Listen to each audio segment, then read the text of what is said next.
Hello. Hi.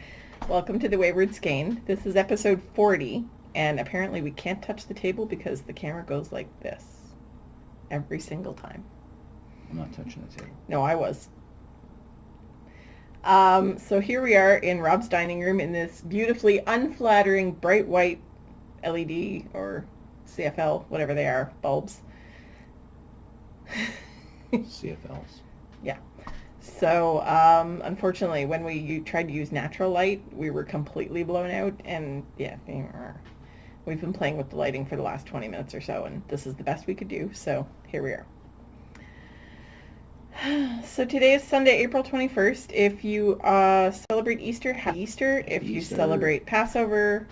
It's still Passover. Yes. So happy Passover. Happy Passover. I think I'm about brisketed out.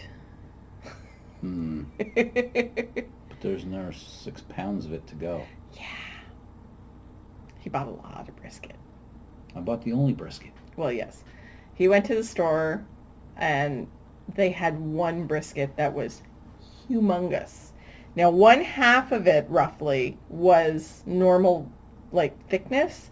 The other half was this huge mound of meat.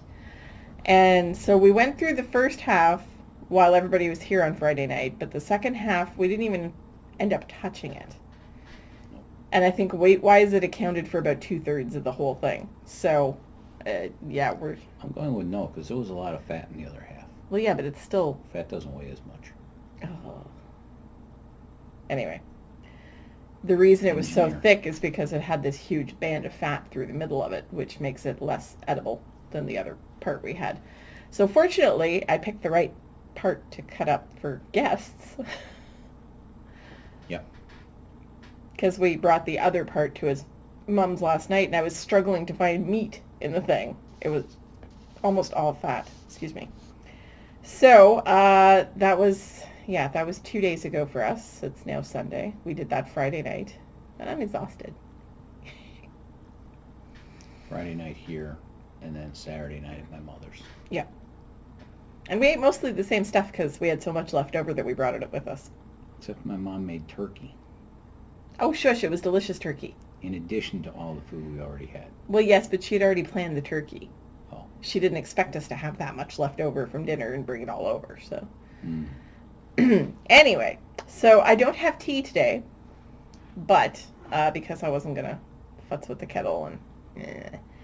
So I do have this awesome stuff that I found. It is orange vanilla Coke Zero. I found it at Target for anybody who's looking. It tastes like a creamsicle. I love it.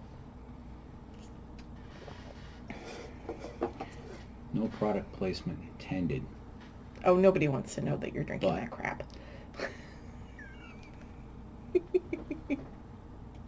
Yes. That's the only cola he'll drink. Well, it's the only one he likes. It's awful stuff. It's awesome. No one agreed with you.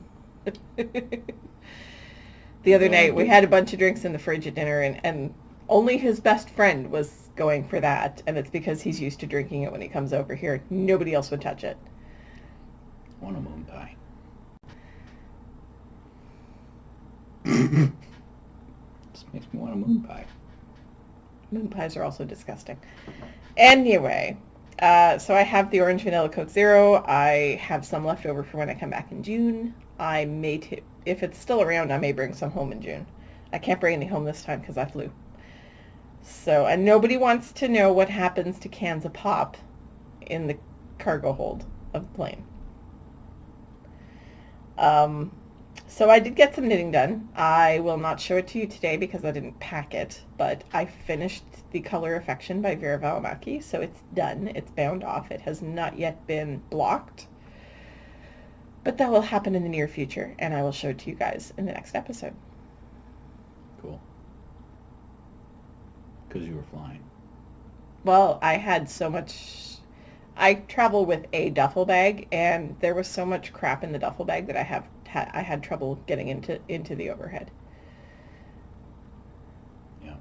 And it's a flexible bag, so I can squish it and stuff. But yeah, it just was... The first flight, it would not go. So. After clothes shopping, you're going to have to check the bag on the way home. Yep. I went clothes shopping. This neat top. Yes, all right. You're not going to be allowed to sit here if you don't shut up. I love you too, dear. So, it's been a little while since I recorded. It's been about a month, I think. Sorry. So, the trouble I was running into at home, and I had to laugh. I will explain to you why in a few minutes. But, so what happened was, when my kids moved back into my house, I gave my son the computer desk in the living room where I usually recorded, and I moved my laptop over to the dining room. Now, that meant that I couldn't directly plug into the router anymore. The reason that that's a problem, sorry, I'm just going to put this over here so I can get it out of my hands. The reason that that's a problem is because my router has two different speeds of service. There's 5 gigahertz. Does that make sense? Sure. 5 gigahertz, which is that's the high speed. Our phones connect to it. My son's computer can connect to it. Anyway, my laptop is just old enough that it cannot connect to the 5 gigahertz, so it connects to the 2.4 gigahertz service that also comes out of the modem on the Wi-Fi. Just so everybody's clear, this is Wi-Fi. So because my computer could only connect to the 2.4 gigahertz service, it was a lot slower. That wasn't a problem. I managed to get a couple of episodes up, but then the 2.4 gigahertz service dropped out. Apparently the company is phasing it out, so it's sort of intermittently available these days, which sucks because it's the only service I can connect to. So what happened was I couldn't get on the internet anymore. That was kind of poopy, and I was not enjoying it, and we have come up with a workaround that is now in place.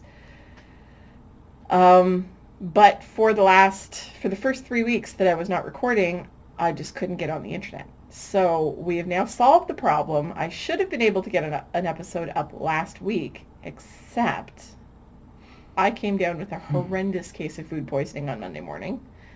Projectile vomited all over a bathroom stall at work. What?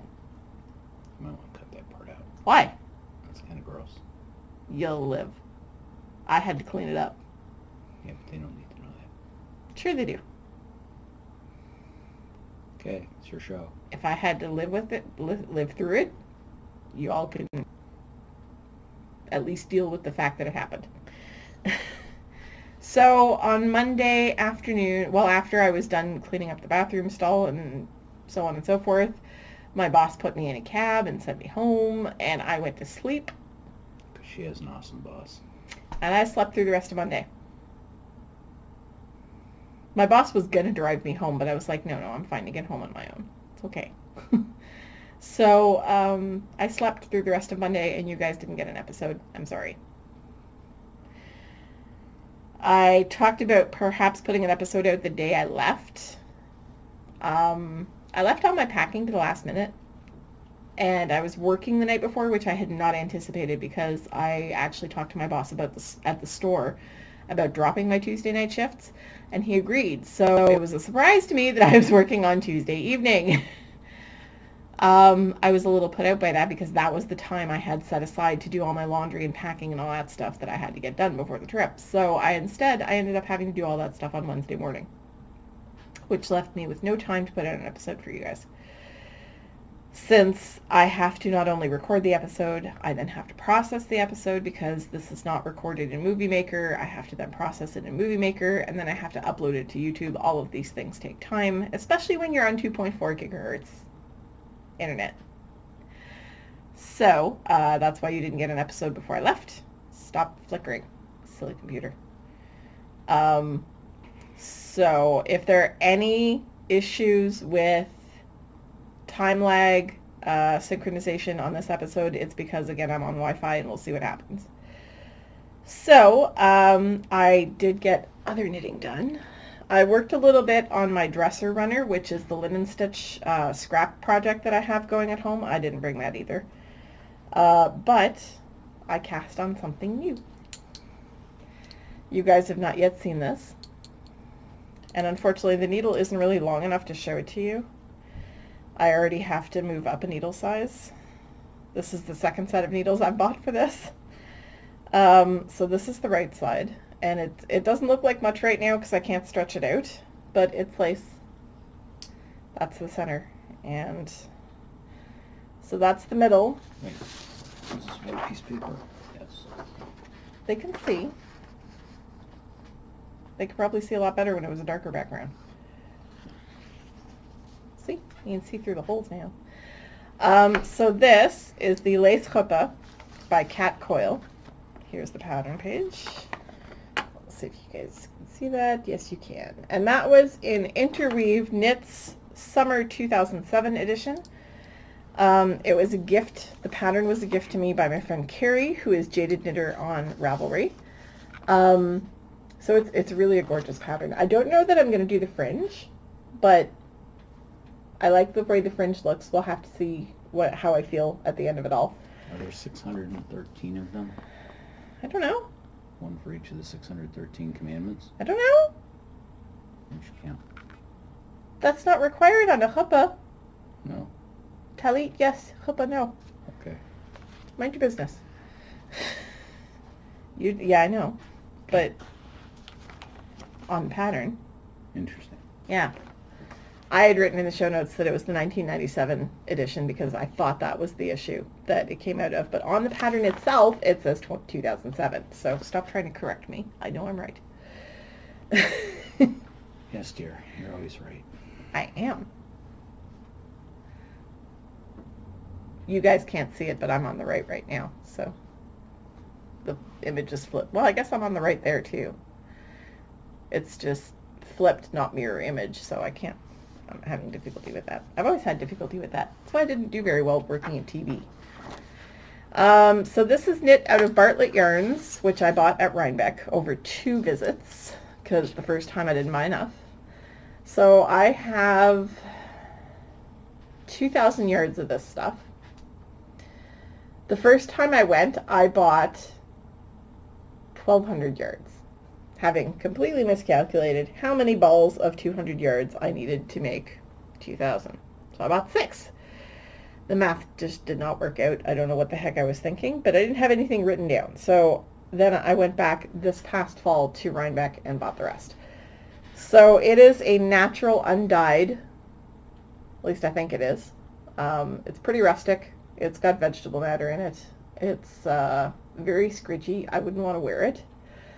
But it's knitting up very nice, and I like the stitch definition it has. I mean, you can clearly see the slip knits here. The ridges along the areas between the pattern repeats are very visible, so I like it so far. It's pretty good. So I'm just at the very, very center of the pattern because it's knit from the center out, obviously. It's a large square shawl. So I'm on the first lace repeat. Unfortunately, the rest of the pictures are really blown out, so you can't really see anything. But I didn't want to do it in white. I prefer an undyed sort of look. So this is in oatmeal / natural. Well, it would be kind of presumptuous for both of us, wouldn't it? I'm pretty sure that's not what that would be indicating. But still, it just seems presumptuous. It's not us. I just prefer a natural look to white.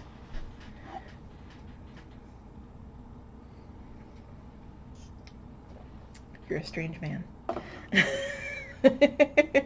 And I have it currently housed for the trip in this beautiful little cat bag. It's a Japanese knot bag. So you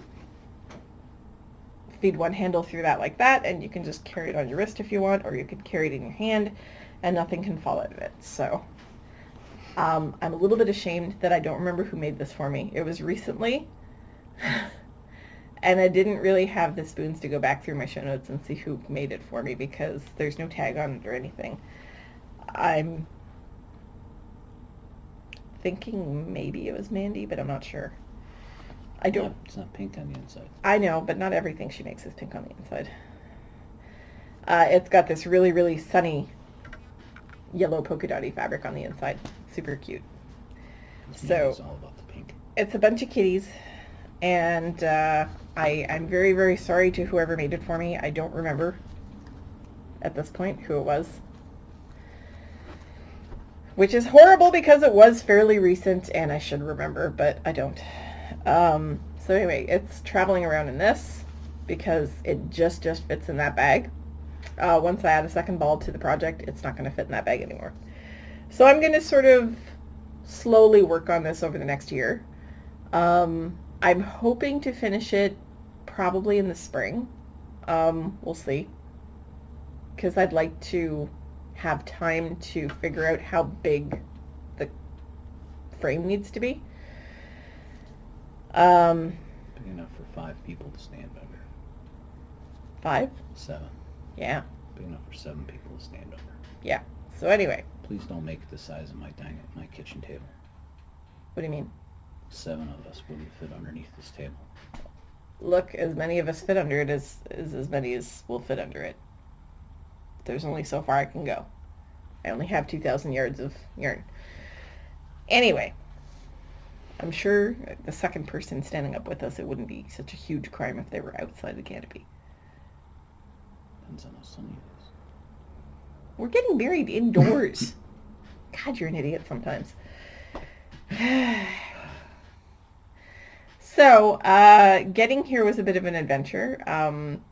The first flight I was on both flights had twins, 5-year-old twins, who were Orthodox and who were super duper excited to be coming to Chicago to celebrate Passover with their grandparents. Super excited. Oh my goodness. And they befriended me, and we had a great old time at the airport waiting for our next flight. And the second flight, I had a different set of little friends. The couple who were sitting next to me, it's 2 and 2 in the planes that I take. They're what, Embraers or? Bombardier Q400s. Okay. So they're fairly small planes. They fit 70 people. Okay. The expert is here. You could fit 78, he knows how but much the length of the runway at Billy Bishop in Toronto demands that they can only put 70 people on the plane. Okay. Anyway, so that's the kind of plane I'm in. It's 2 seats, and a middle aisle. It's a nice plane. Hooray. He would go on about planes for an hour and a half if I let him, so I'm going to cut him off there. So I was in the window seat on the right-hand side. The father was sitting next to me, and then there was the mother and the 3-year-old, but also was a 9-month-old little girl. And she was very, very friendly and affectionate. So her father had her at one point so that her mom could get the 3-year-old situated and entertained and so on and so forth. So she's sitting there on her father's lap, and I'm reading my book, and all of a sudden there's this little hand on my arm, and she just kept petting my arm. It was kind of awesome. So I was interacting with her, and I was showing her pictures out of the in-flight magazine. And after a while, the father and I got to talking, and we talked about everything under the sun. It was kind of cool. So I did have 2 very pleasant flights down, and I'm hoping that continues into the flights home, which will be tomorrow. So that was pretty cool. And it was funny because the 2 little twin boys, when I asked if they were going to celebrate Passover, because, I mean, it was pretty obvious they were Orthodox. They had the I don't remember what the strings are called now on the prayer shawls, but they had the strings of their prayer shawls hanging out from under their clothes, and they were wearing kippahs, and their father was very obviously Orthodox. Fringe. Okay. Fringes. Yeah, but there's a word for the fringes, and I've forgotten what it is. Anyway, so, because Orthodox people always have their prayer shawl, well, Orthodox men always have their prayer shawls under their clothes. So, I think we only wear them during services. Orthodox women don't wear prayer shawls. No, but I'm saying for us, he's Reform, I'm a Reconstructionist. We wear them during services, but not the rest of the time. Only on Shabbat. Only on Shabbat? Only on Shabbat. Okay. So these guys were wearing them under their clothes. You could tell because you can see the fringe hanging out. So I asked them, I said, are you guys going to Chicago to celebrate Passover? Because we were all waiting for the same flight. And, very obviously Orthodox. So I asked. And the little boys suddenly piped up, yeah, we're going to Sadie's house to do Passover, and it's going to be great. And the two of them were like running around like crazed lunatics. It was hilarious. And the parents were obviously very accustomed to this and were just completely ignoring them at this point because I think they needed a break. So, although they're very well stroller trained, it was really cool because at 5 years old, can you imagine trying to get your kid to sit in a stroller? But the second she would say, "All right, everybody up," they would crawl into the stroller and they would sit there and perfectly well behaved. It was super awesome. Ray would get in the car by himself at 5. Yeah, well, Be like, go get in the car. car is He'd open different the from door, he'd stroller, climb up in dear. the car seat, strap himself in. Car is different from stroller, dear. 5-year-old kid generally doesn't go in a stroller. Oh, no, Ray wouldn't because it was too slow. But these guys were stroller trained and they had a great old time. And while they never stopped talking, ever, they were super pleasant little guys and had a lot of energy to burn off and were sitting in an airport all day. So I think they did awesome. So that was pretty fun. The second night I was here, we went out to dinner with some friends. And so Rob had a couple of ex-coworkers that he hangs out with.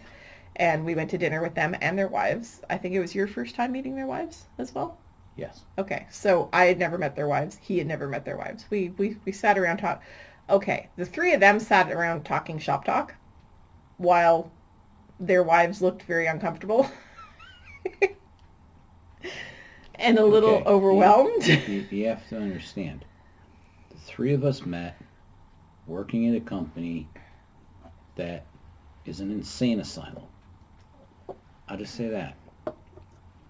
Okay? In the course of a week, all three of our jobs were all manufacturing engineers. Manufacturing engineering was eliminated from that company. So all three of us, within the course of a week, lost our jobs. Yep. And we've all gone Separate ways. directions. But we have this year and a half in this crucible together. And we're discussing, how life has gotten better, or in Matt's case, he thinks it's actually gotten worse. I don't understand how. Anyway. Since then. So it was a Yes, but it was an hour and a half of painful shop talk for those of us who were not involved. So I think it was. Anyway.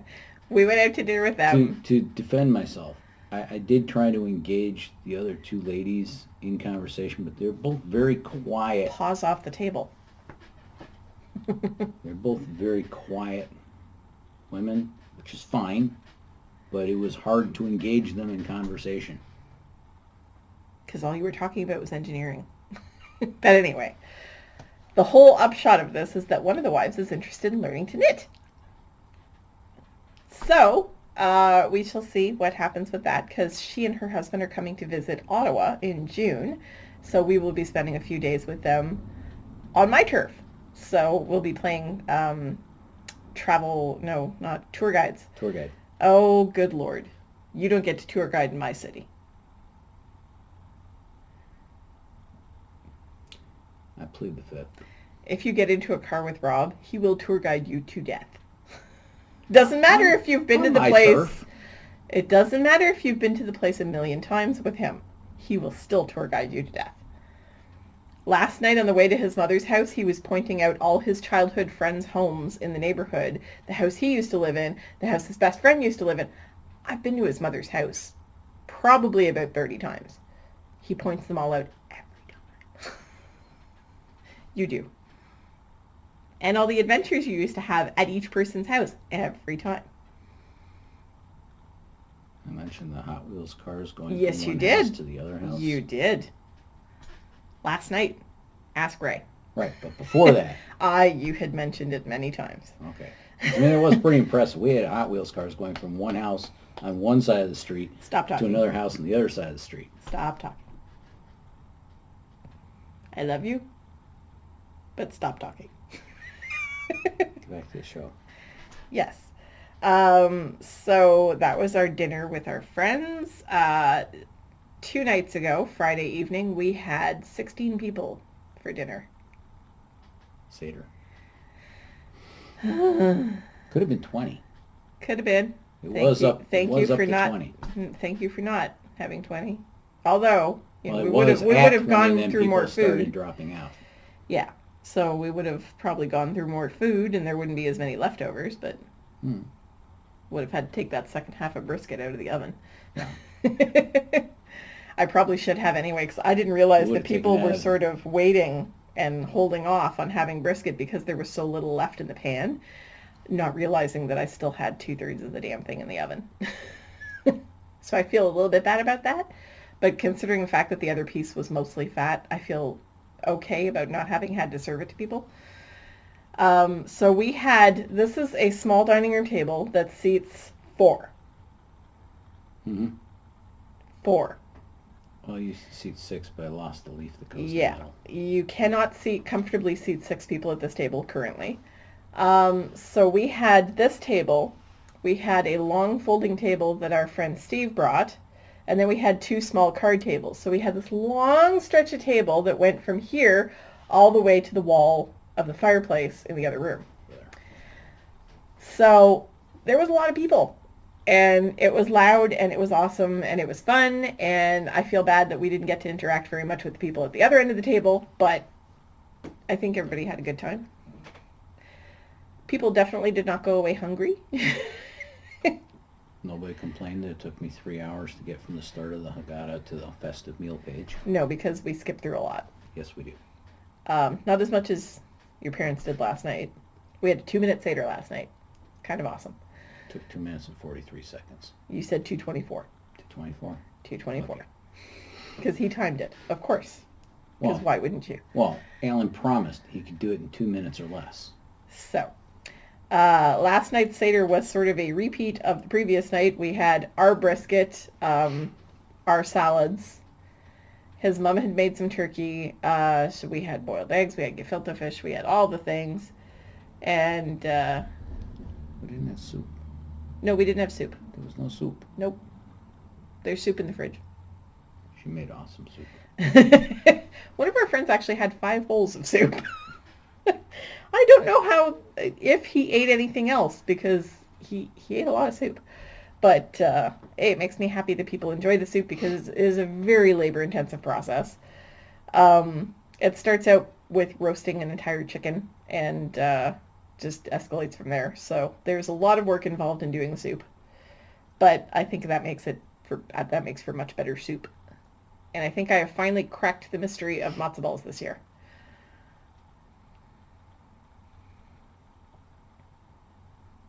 You cracked the mystery of how not to crack the matzo balls? Yes. Okay. I think I've finally figured out how to make matzo balls that don't come apart in the soup. So I was pretty happy with that, and they were pretty delicious on top of that. So Aren't you going to tell No. our Jewish viewers how you did it? no, my secret. Very nice. What I've done previously is I've made the matzo ball dough earlier in the day and put it in the fridge, but I've always just left it as a lump of dough. And then when it's time to put them in the soup, I quickly roll them into balls and toss them in. And every year my matzo balls have come apart. So this year, what I decided to do to save some time when it was time to put them in the soup was I chilled the dough, I flattened it out, and I chilled it. And then after it had been chilling for several hours, I took it out, I rolled it into balls, put it back on the sheet, and put it back in the fridge so that they could harden up again. And then when it was time to put them in the soup, I just dumped them in. So I think that second chilling, after they had been rolled into balls and warmed up a little bit, was the trick. So I'm going to try it again next time I make soup, and if I have a second round of success, then I will know that's how I make my matzo balls. So, if any of you out there make matzo ball soup, let us know if you tried this and it worked for you. And I'm not the kind of person who cooks their matzo balls separately and just adds them to the soup already cooked. I cook them in the soup because I find that they get a better flavor that way. The vegetarian soup that I make it's got lots of vegetables in it. That one I don't take the solids out.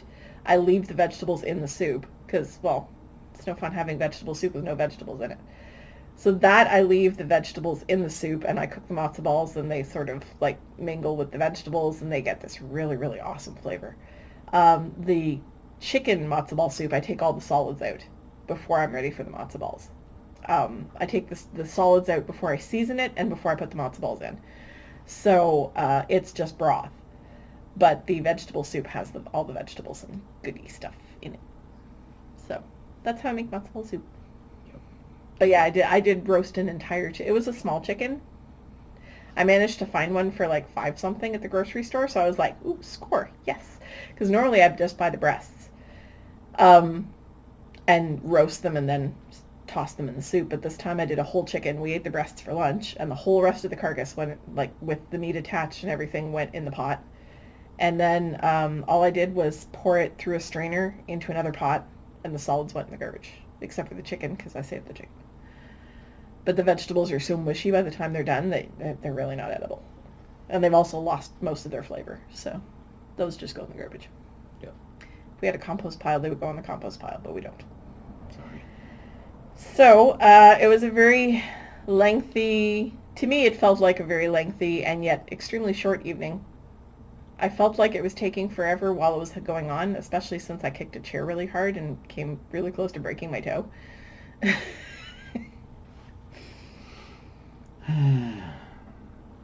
I had an ice pack on the floor wrapped in a towel, and I was just kind of resting my foot on it after that. I didn't get a picture of that. No, you did not. So, fortunately, it is not broken, and I can still get around on it, and it doesn't hurt anymore, so it was just a really, really hard crunch, but nothing got broken, so hooray. And then everybody was out of here in like 20 minutes flat. Like, one person had to leave, and then there was a stampede for the door. It was really weird. I think it was not even, was it 10 o'clock when everybody left? 10:30-ish? 10:30-ish. Like, we didn't even start eating until 7. Yeah, and everybody's been here since 5:30 or 6. Well, fair enough, but it just seemed like a really, really quick exodus from the dining room, and everybody was out the door. And on the plus side, I sort of did a plastic Passover this year, which I feel a little bit guilty about because environmentally it was not the greatest thing, but it saved my sanity. There was not an amount of dishes to be done afterwards. We don't have enough plates for 16 people. We had enough plates for 12. So we certainly didn't have enough cutlery for 16 people. So we bought paper plates and plastic utensils and just did our thing, and everything went in the garbage afterwards, and it worked out very well. Yeah, I have 6 forks. 6 forks? Okay, good for you. So last night we spent time with Rob's family, which was pretty cool. Rob's parents live in Highland Park, which is about 45 minutes from here. Give or take. Yeah. So we went to their house for dinner. His Uncle David is visiting from Washington State. He lives out there near his son. And so Uncle David was visiting, and he came to dinner here as well. So, but Rob's brother couldn't make it to dinner on the Friday night because he has really weird work shifts, and basically he would have had to leave work, drive out here, drive home, and then get up super early for work again the next day. So it was not a good plan to have him come for dinner, and especially since he lives pretty far away. It's 2.5 hours for him, thereabouts. Hour and 45. Anyway. Depending on the traffic, maybe 2 hours. Yeah, it's a long drive. So he and his son had not come the night before. So last night we got to hang out with them and his son's girlfriend. And Rob's son was there as well. So there was 9 of us, and we had a great old time. I really like Zach's girlfriend. She's funny. She's very funny. Energetic young girl. She's and they're both extremely smart kids. I say kids, they're adults now, but still, to me, they're kids. Well, yeah, she's studying to be a nurse. And he's a medic in the reserves. The Army Reserves. And yeah, like he's Otherwise, going to med school. He's going to med school. Now he's being deployed, so he had to stop school temporarily. For his deployment. But isn't he going to school on a military billet or something like that? So something yeah, like that. That's part basically the of why military he's is helping to put him through school. So right. Anyway, so we had a lot of fun hanging out with them, and Rob's brother is he's a very, very good deadpan comic. Rich is like the Red Baron of comedy. He just hovers up here, quiet, quiet, quiet, and then zoom, zings you in and back up into the clouds. And he's extremely funny. And so anyway, we had a really good time last night. The plan for today is, once this is uploading and doing its thing, we're going to go for a walk. What was the other thing we were going to do? There were two things you wanted to do today. You wanted to go out for a walk. It'll come to me. Anyway, so that's our plan for today. And for June, I'm coming back here in the middle of June, after our friends come up to Ottawa for their touristy visit. Rob is actually taking the train up. I'm going to go pick him up. We're going to play tour guide.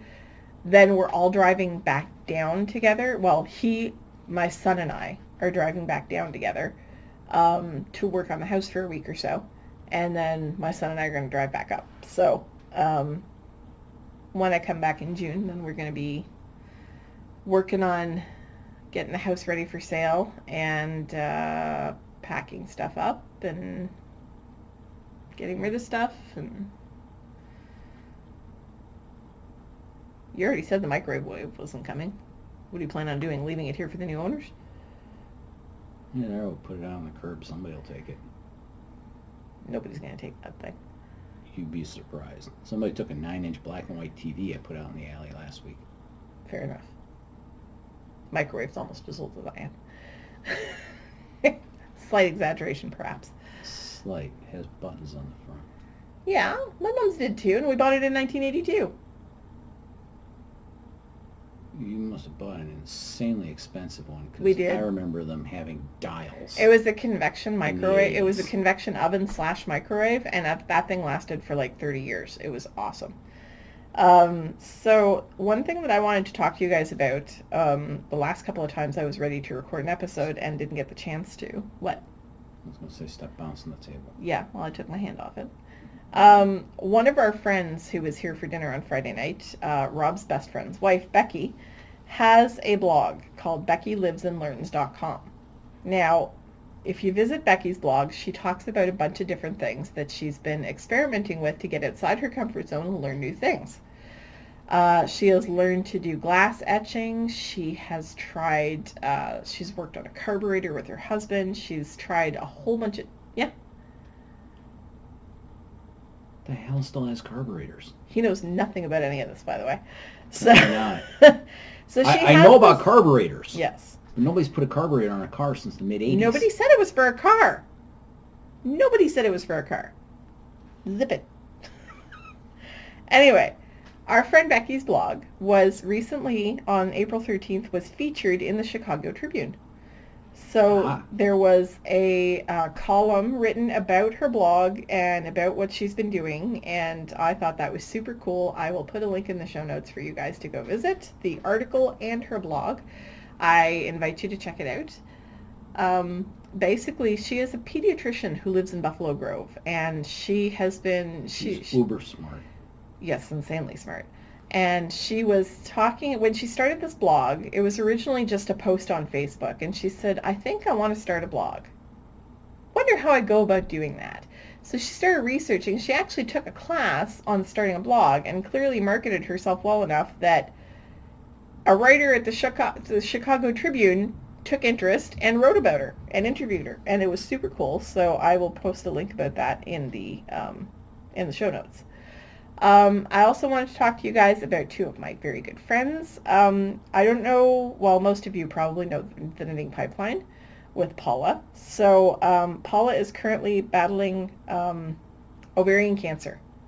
Ovarian cancer? Yeah, I think ovarian cancer.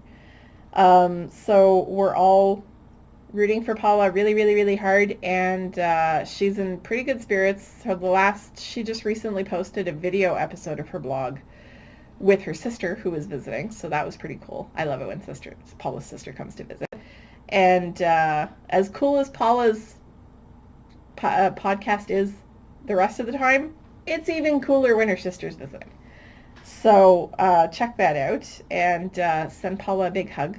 I know she appreciates all the comments she gets and all the prayers people are sending out her way. So, and most very recently, my friend Kate of Hawthorne Cottage Craft posted a new podcast regarding what she was going through with a skin cancer scare. She had a mole biopsied and it turned out to be malignant, and they did a surgery, and then they had to wait for the results from, why can't I think of that word, forensics, to basically tell her whether or not she needed further treatment.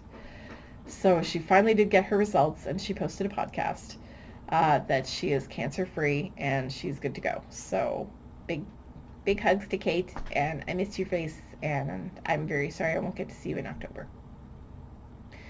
But that's because she will be having her very first, I think it's called the Unwind Retreat.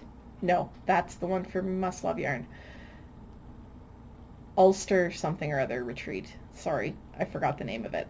It's full up, so you can't sign up for it. She sold out like that when it went up for sale. So I'm super happy that she managed, that it is so far a very successful event. They sold out within minutes, and I'm very excited for her. So hopefully they have one 2 years from now, so we can go. Yeah, so we'll see. I can't go this year because expensive, and I'm going to Rhinebeck. So can't go next year. No, can't go next year either. Especially it's in November. But so I'm very much looking forward to seeing how that goes for them, and super happy. Paula also has a retreat upcoming in September. You can sign up for that one. That is the Knitting Pipeline Retreat in Maine. So you can sign up for that. Paula actually lives somewhere in Illinois here. She's further into the state than we are. Rob lives north of Chicago. She lives about halfway down the state somewhere. Oh, okay. 18 blocks that way is Wisconsin. Yeah. From where we are right now. 8 blocks that way and we'd be wet. Yes. So everybody is further into Illinois than I am. Well, except the people who live in that direction. True. All 6 of them. So anyway, Kate does still have, not Kate, Paula does still have room in her retreat. I believe you have to wait until after May 1st to sign up, and then she will let you know if you have a spot. I was just reading about it this morning. So deposits are due beginning of June, so you still have time. They haven't even started accepting sign-ups. I think you have to send in your application post-dated after May 1st. So if that's something you're thinking about and you want to go to Kennebunk, Maine for this lovely retreat that Paula has twice a year, I would highly recommend going. I've heard it is the best retreat. So I'd like to see Maine. Would you? I've never been there. You learned to knit? No, but I'll drive you there and then I'll go sightseeing. We'll see. It's on my list of states to see. I haven't been there yet. I have. I was 19, but I remember nothing touristy. The lady who was driving was a very impatient person, and she was there for one reason and one reason only. We won't get into why I was in Maine, because I'm a little bit embarrassed about it now. But I was in Maine, and I was 19, and I had never seen the ocean. To this day, I have never seen the ocean. I stood on Santa Monica Pier at 3 o'clock in the morning, but it was so dark I couldn't see a damn thing. He brought me to Santa Monica Pier. But you chased me. I was in... Oh my God, I did not chase you. I was in the car right next to you. All the way from anyway, Phoenix. Okay, shush. Shush. No. So, I was in Maine. I was with 2 other ladies. The lady who was driving was so impatient and so snarky and so unpleasant. She literally would not detour 6 blocks off our predetermined route so that I could see the ocean. I have feelings. I'll take you to show you the ocean in Maine. I'll be driving. He doesn't like my car. I don't like your car, but That's okay. The car is almost dead. anyway. So, I think I've been waffling on for far longer than I intended to at this point. So, I think I will let you all get back to your lives, and I will say bye-bye and have a good week.